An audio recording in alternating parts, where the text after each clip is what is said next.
Bayangkan sebuah kota modern yang selama ini dianggap tak tertembus luluh lantak hanya dalam hitungan menit.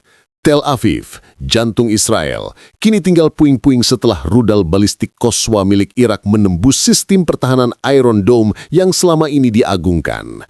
Inilah momen bersejarah yang bukan hanya mengguncang Timur Tengah, tapi juga mengubah arah politik dunia. Assalamualaikum warahmatullahi wabarakatuh. Halo sahabat semua, semoga hari ini kita selalu diberi kesehatan, umur panjang, dan kekuatan iman dalam menghadapi segala ujian hidup. Dari kota mana saja sahabat menonton video ini, tulis di kolom komentar agar kita semua bisa saling menyapa dan menjalin silaturahmi. Sebelum kita lanjut ke analisis yang lebih dalam, jangan lupa untuk subscribe channel ini, tekan tombol like bila Anda setuju bahwa kebenaran pasti akan menang, dan bagikan video ini agar lebih banyak orang tahu apa yang sebenarnya sedang terjadi. Tulis juga pendapat Anda di kolom komentar. Apakah serangan ini akan menjadi awal perubahan besar di Timur Tengah? Basra, kota tua di tepi Syat al-Arab, kembali menanggung luka yang tak terhitung. Ledakan besar dari serangan udara Israel merobek malam yang tenang, meninggalkan langit penuh asap dan jeritan kesakitan. Ratusan jiwa melayang, sebagian besar adalah perempuan dan anak-anak yang tak pernah bersalah. Jalan-jalan yang dulu dipenuhi pedagang kurma dan suara riang anak sekolah, kini hanya menyisakan debu, kaca pecah dan genangan darah. Inilah wajah nyata dari keangkuhan sebuah bangsa yang selama puluhan tahun merasa kebal hukum kemanusiaan. Di tengah reruntuhan, rasa kehilangan itu berubah menjadi bara. Setiap batu yang hancur, setiap rumah yang roboh, dan setiap tubuh yang terbujur kaku menjadi saksi bisu bahwa penderitaan sudah mencapai titik puncaknya. Para ulama berdiri di mimbar-mimbar masjid yang masih bertahan, menyerukan agar bangsa Irak tidak hanya berduka, tetapi juga bangkit. Seruan takbir menggema di gang-gang sempit, membakar semangat rakyat yang sudah terlalu lama menahan amarah. Serangan Israel ke Basra tidak hanya menorehkan luka fisik, tetapi juga membangkitkan tekad kolektif sebuah bangsa. Pemerintah Irak menggelar rapat darurat, para jenderal dan ilmuwan militer berkumpul dalam satu meja. Mereka sadar, jawaban tidak bisa hanya berupa kecaman diplomatik atau seruan di forum internasional. Dunia sudah terlalu sering tuli terhadap jeritan bangsa yang terpinggirkan. Kali ini, balasan harus nyata. Lahirlah sebuah keputusan bersejarah, operasi rahasia untuk mengerahkan kekuatan militer yang selama ini dipendam. Rudal Qaswa, hasil karya bertahun-tahun para insinyur muda Muslim Irak, dipersiapkan sebagai simbol kebangkitan. Bukan sekedar senjata, tetapi manifestasi doa-doa panjang para ibu yang kehilangan anak, serta jerit tangis anak yatim yang menatap masa depan penuh ketidakpastian. Qaswa menjadi lambang bahwa umat Islam tidak selamanya menjadi korban. Basra yang porak-poranda kini menjadi sumber energi spiritual. Setiap puing bangunan seolah berbisik kepada dunia. Darahlah yang memanggil balasan, kehormatanlah yang menuntut jawaban. Rakyat Irak berdiri di belakang keputusan itu, menyatukan perbedaan politik demi satu tujuan, mengembalikan harga diri. Para ulama menegaskan bahwa ini bukan sekedar perang antar negara, melainkan jihad melawan kezaliman. Ayat-ayat Al-Quran dikumandangkan, menguatkan hati setiap pejuang yang akan mengorbankan jiwa demi membela kehormatan umat. Dalam narasi ini, serangan Israel ke Basra tidak hanya menciptakan kehancuran, tetapi juga menyalakan api kebangkitan. Umat Islam yang sempat terpecah seakan diingatkan kembali bahwa darah kaum tertindas tidak pernah sia-sia di sisi Allah. Meski air mata masih mengalir, namun di baliknya lahir sebuah janji bahwa balasan akan datang dan ia akan datang dengan gemuruh yang tidak bisa diabaikan.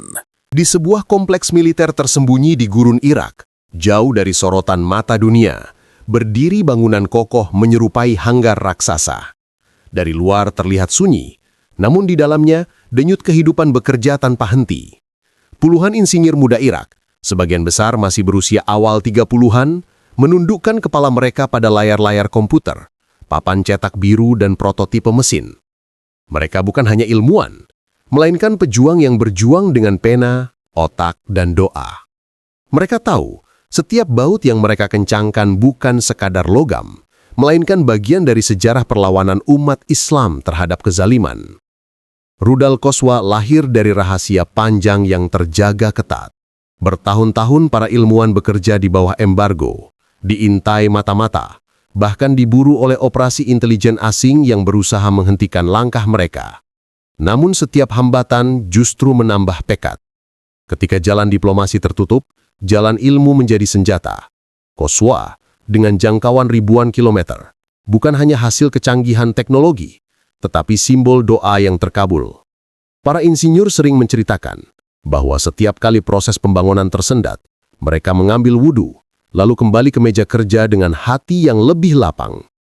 Di dinding hangar, tertulis kaligrafi besar, "Wa'aidu lahum mastata'tum min quwwah." Dan siapkanlah untuk menghadapi mereka kekuatan apa saja yang kamu sanggupi.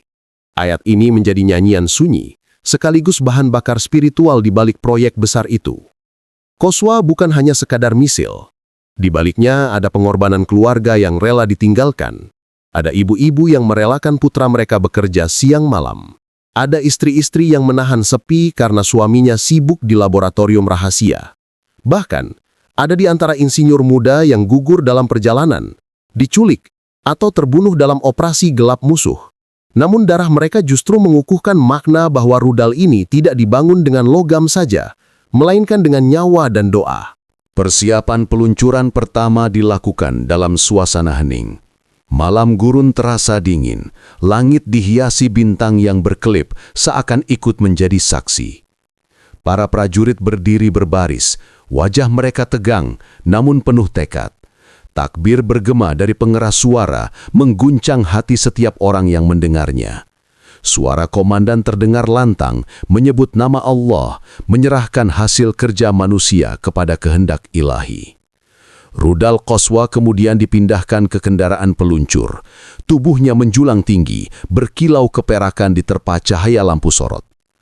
Para teknisi terakhir kali memeriksa sistem pengendali, memastikan semuanya siap. Di ruang kendali, lampu hijau menyala bergantian. Setiap indikator menjadi simbol bahwa janji balasan hampir terwujud. Bagi bangsa Irak, Qaswa adalah pesan kepada dunia bahwa mereka bukan lagi bangsa yang bisa dipermainkan seenaknya. Bagi umat Islam, Qaswa adalah simbol kebangkitan, bukti bahwa doa dan ikhtiar mampu melahirkan kekuatan yang mampu menandingi kesombongan teknologi Barat. Saat tombol peluncuran disiapkan, semua mata menatap ke arah langit malam. Detik-detik itu menjadi sakral, bukan hanya tentang perang, melainkan tentang martabat.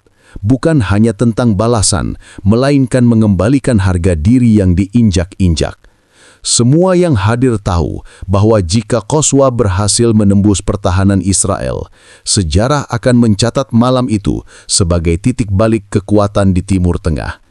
Tak ada sorak-sorai berlebihan, hanya doa lirih, air mata yang menetes, dan dada yang berdegup kencang. Qaswa siap mengarungi perjalanan panjangnya menuju jantung Tel Aviv. Basra yang hancur telah melahirkan balasan. Dunia bersiap menyaksikan bagaimana sebuah bangsa yang direndahkan bisa bangkit dengan senjata yang mereka bangun sendiri, dengan iman sebagai fondasi. Malam itu, gurun Irak menjadi saksi kebangkitan. Suara takbir menyatu dengan deru mesin, membentuk harmoni yang akan menggetarkan dunia. Malam di Tel Aviv biasanya ramai dengan gemerlap lampu kota, kafe-kafe yang tak pernah sepi, dan denting musik yang memenuhi jalanan. Namun pada malam itu, cahaya terang buatan manusia tidak mampu menutupi terbelahnya langit. Dari arah timur, sebuah kilatan cahaya melesat cepat, menembus lapisan udara dengan suara gemuruh yang mengguncang bumi. Itulah Qaswa, rudal balistik yang lahir dari doa dan darah rakyat Irak, kini terbang membawa pesan balasan menuju jantung Israel. Sistem pertahanan Iron Dome, kebanggaan militer Israel, segera diaktifkan. Radar mereka menangkap pergerakan benda asing yang melesat dengan kecepatan supersonik. Puluhan rudal pencegah diluncurkan, membentuk jejak cahaya di angkasa, seolah ingin menghalangi takdir yang sudah dituliskan. Namun keangkuhan teknologi itu hancur dalam sekejap. Rudal-rudal pencegah gagal menghentikan laju Qaswa. Satu demi satu, cahaya Iron Dome padam di udara, sementara Qaswa terus menukik dengan presisi yang mencengangkan. Detik berikutnya, Tel Aviv diguncang ledakan maha dahsyat. Suara ledakan terdengar seperti petir yang membelah bumi, disertai gelombang kejut yang memecahkan kaca-kaca gedung pencakar langit. Lebih dari 3.000 rumah runtuh, menyisakan tumpukan puing dan kepanikan. Api membubung tinggi, menerangi langit malam dengan cahaya merah menyala. Ribuan warga berhamburan ke jalan, menjerit, mencari tempat perlindungan. Namun tak ada tempat yang benar-benar aman. Israel yang selama ini merasa superior, kini merasakan pahitnya ketidakberdayaan. Kamera-kamera televisi merekam suasana kacau, sirene meraung di seluruh penjuru kota, ambulans saling berkejaran dan para tentara berlari tanpa arah jelas. Pemerintah mengumumkan keadaan darurat nasional, sesuatu yang jarang terjadi dalam sejarah mereka. Dunia internasional gempar. Negara-negara yang selama ini menutup mata atas penderitaan di Basra dan Palestina kini tak bisa mengabaikan kenyataan bahwa Tel Aviv yang dianggap simbol modernitas bisa luluh lantak dalam satu serangan. Media-media besar menurunkan tajuk utama, Iron Dome gagal, Tel Aviv hancur. Israel yang biasanya tampil garang di panggung diplomasi, kini dipermalukan di hadapan dunia. Di sisi lain, berita tentang runtuhnya Tel Aviv menyebar cepat ke seluruh dunia Islam. Dari Gaza hingga Jakarta, dari Teheran hingga Istanbul, takbir menggema di jalan-jalan. Umat Islam melihat ini bukan sekadar kemenangan militer, melainkan jawaban dari doa panjang orang-orang tertindas. Bagi mereka, Qaswah bukan hanya rudal, tetapi simbol bahwa kesombongan bisa runtuh ketika doa umat yang teraniaya naik ke langit. Namun, di balik euforia, ada juga kesadaran mendalam bahwa perang belum usai. Israel yang terluka pasti akan membalas. Malam yang mencekam itu bukan hanya pertanda kemenangan, tetapi juga awal dari gelombang konflik baru yang lebih besar. Tel Aviv mungkin roboh, tetapi api perang kini telah menyala lebih terang, dan dunia bersiap menghadapi babak baru yang penuh darah dan air mata. Langit Tel Aviv benar-benar terbelah malam itu, bukan hanya oleh kilatan rudal, tetapi juga oleh garis takdir yang mengingatkan manusia bahwa tidak ada benteng teknologi yang mampu melawan kehendak Allah. Ledakan yang meruntuhkan Tel Aviv bukan hanya menghancurkan bangunan, tetapi juga mengguncang jiwa-jiwa di seluruh Timur Tengah. Dari Palestina yang masih terjajah hingga negeri-negeri Muslim di Asia, gema kabar itu menyebar laksana kilat. Namun, yang paling mencolok adalah suara yang muncul dari masjid-masjid dan jalanan. Di Gaza, yang sudah lama terhimpit blokade, takbir bergema dari menara-menara masjid. Suara azan yang biasanya mengundang jamaah, kini bercampur dengan sorak kemenangan. Orang-orang keluar rumah, meski situasi belum sepenuhnya aman. Mereka menyalakan kembang api seadanya, mengibarkan bendera Palestina dan saling berpelukan di tengah gelap malam. Bagi mereka, runtuhnya Tel Aviv adalah tanda bahwa harapan masih ada, bahwa Allah tidak pernah meninggalkan kaum yang teraniaya. Di Baghdad, ribuan warga turun ke jalan membawa spanduk bertuliskan ayat-ayat Al-Quran. Anak-anak muda mengibarkan bendera Irak dan Palestina berdampingan, melambangkan persaudaraan darah dan iman. Masjid-masjid dipenuhi jamaah yang melakukan sujud syukur, sementara para ulama memberikan khutbah darurat, menekankan bahwa kemenangan ini adalah karunia Allah, bukan semata hasil teknologi. Suara doa dan tangis haru bercampur menjadi satu. Sementara itu, di Teheran, Istanbul hingga Jakarta, ribuan umat berkumpul di lapangan terbuka. Mereka menggelar doa bersama, mengangkat tangan ke langit memohon agar kebangkitan ini berlanjut. Bagi mereka, ini bukan sekedar berita perang, tetapi momentum spiritual yang membangunkan kembali semangat persatuan Islam. Namun kontras yang sangat jelas terlihat di Israel. Di Tel Aviv dan kota-kota sekitarnya, suasana penuh kepanikan. Sirene darurat masih meraung, rumah sakit dipenuhi korban, dan para pejabat negara saling tuding menyalahkan. Pemerintah dipaksa menghadapi kenyataan bahwa teknologi yang mereka banggakan tidak lagi bisa dipercaya. rakyat mereka merasa dikhianati oleh pemimpin yang selalu membual tentang keamanan. Dunia internasional pun mulai bersuara. Beberapa negara sekutu Israel berusaha meredam situasi, namun tidak sedikit yang secara diam-diam menilai bahwa Israel kini rapuh. Media barat yang biasanya membela, kini mulai menayangkan headline berbeda. Tel Aviv jatuh. Dunia bertanya, apakah era baru Timur Tengah telah dimulai? Suara masjid dan suara jalanan bersatu menjadi satu harmoni besar yang melintasi batas negara. Takbir, doa, dan seruan persatuan umat Islam terdengar lebih lantang daripada propaganda media manapun. Inilah bukti bahwa runtuhnya satu kota bisa membangkitkan semangat berjuta-juta jiwa. Malam itu, dunia menyaksikan dua wajah yang bertolak belakang. Di satu sisi, tangisan panik di Tel Aviv, di sisi lain, doa syukur dan pekik kemenangan dari Gaza hingga Baghdad. Seakan Allah ingin menunjukkan bahwa roda sejarah bisa berputar dalam sekejap, dan suara orang-orang beriman akhirnya lebih kuat dari dentuman rudal sekalipun. Runtuhnya Tel Aviv bukan hanya tragedi militer, tetapi juga hantaman telak terhadap jantung politik Israel. Gedung-gedung pemerintahan yang selama ini dipenuhi kesombongan, kini berubah menjadi ruang penuh tekanan. Para pejabat saling tuding, menteri saling menyalahkan, dan oposisi berteriak di depan parlemen bahwa Perdana Menteri telah gagal menjaga kehormatan bangsa. Iron Dome yang dulu dipasarkan sebagai perisai tak terkalahkan, kini jadi bahan olok-olok bukan hanya di dunia Arab, tapi juga di antara rakyat mereka sendiri. Di media sosial, meme bermunculan tanpa ampun.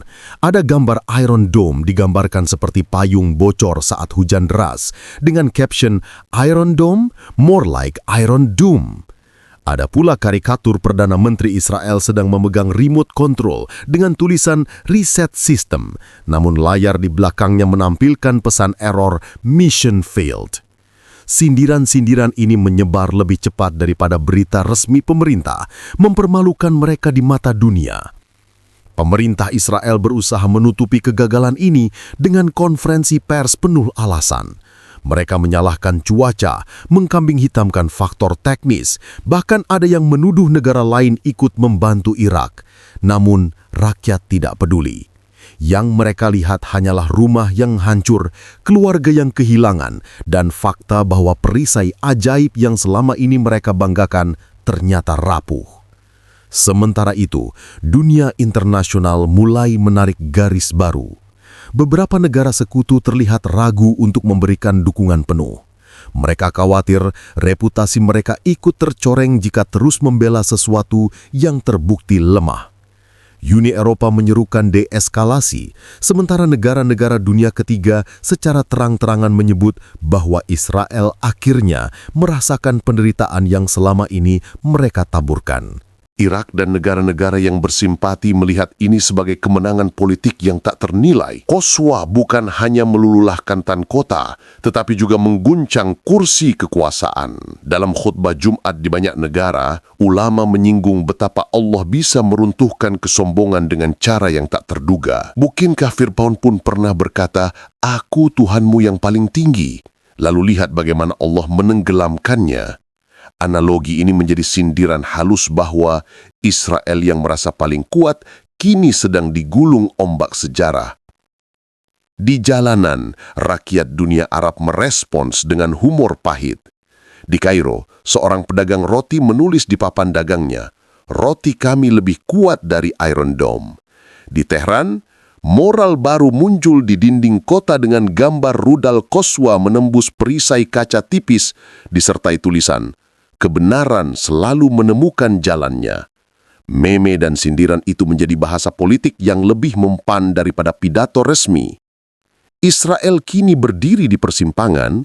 Di dalam negeri, pemerintahnya diguncang oleh protes.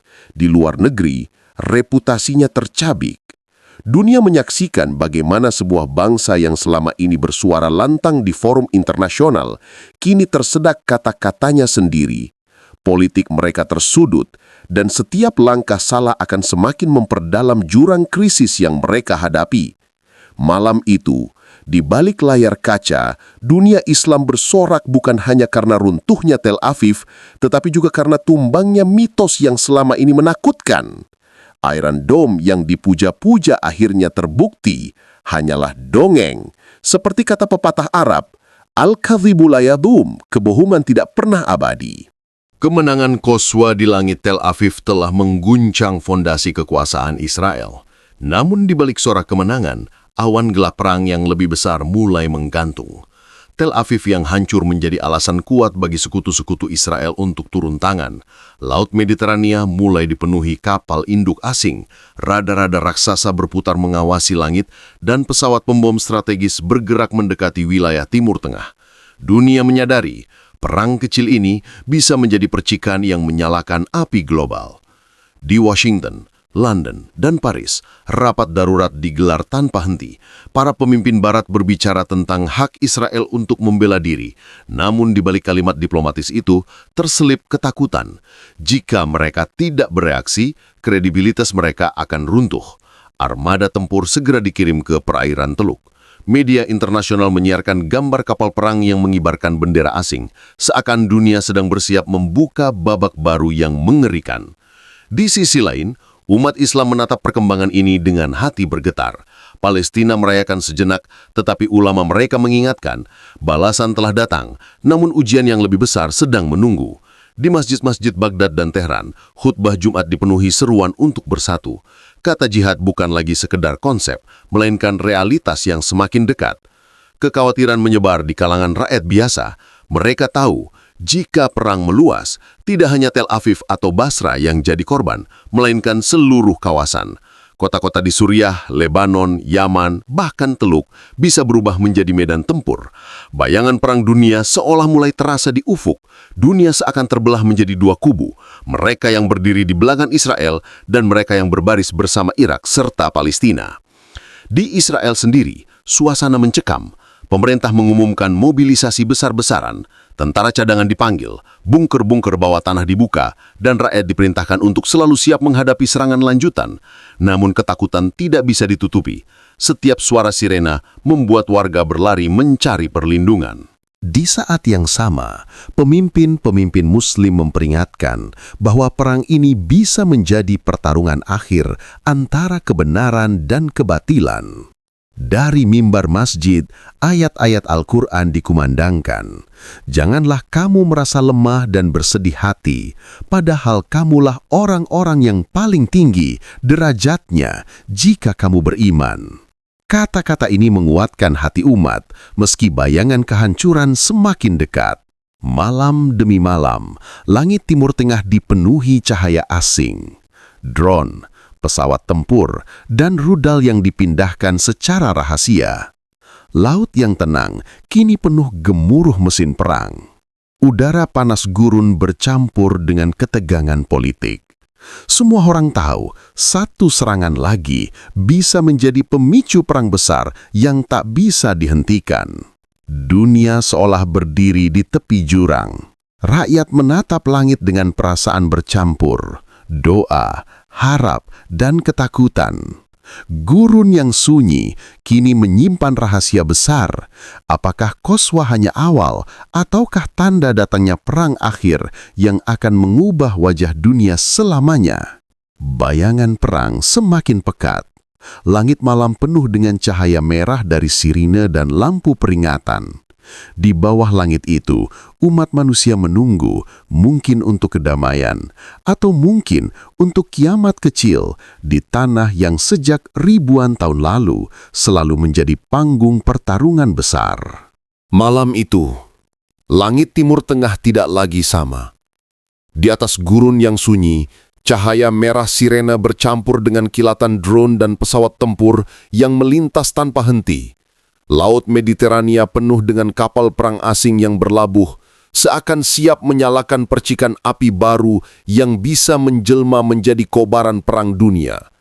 Di Tel Aviv, tangisan rakyat bercampur dengan dentuman sirene yang tak pernah berhenti. Di Basrah, doa-doa syukur berubah menjadi lantunan istighfar, seakan umat tahu bahwa ujian berikutnya jauh lebih besar. Dunia Islam merayakan kemenangan, namun di balik sorak itu ada rasa gentar. Apakah ini awal kebangkitan atau justru pintu menuju pertarungan terakhir?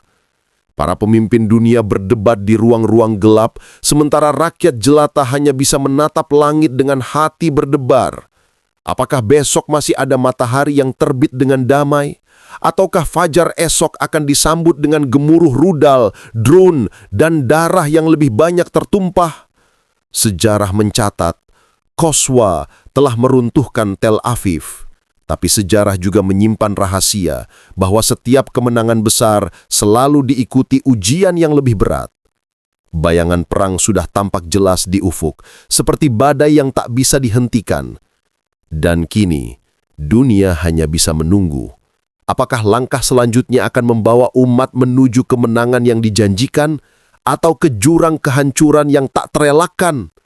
Langit malam bergetar dan waktu seakan berhenti. Pertanyaannya hanya satu, apakah ini permulaan dari perang akhir yang sudah lama ditakuti umat manusia? Sahabat semua, inilah kisah bagaimana kezaliman akhirnya mendapat balasan. Tidak ada kekuatan sebesar apapun yang bisa menandingi keadilan Allah Subhanahu wa Ta'ala. Bagi rakyat Palestina, ini bukan sekedar serangan balasan, melainkan secercah harapan bahwa penjajahan tidak akan kekal. Semoga kita bisa mengambil hikmah bahwa persatuan umat mampu mengguncang dunia. Jangan lupa subscribe, like, dan komen agar kisah ini bisa menjadi inspirasi perjuangan bagi lebih banyak orang. Wassalamualaikum warahmatullahi wabarakatuh.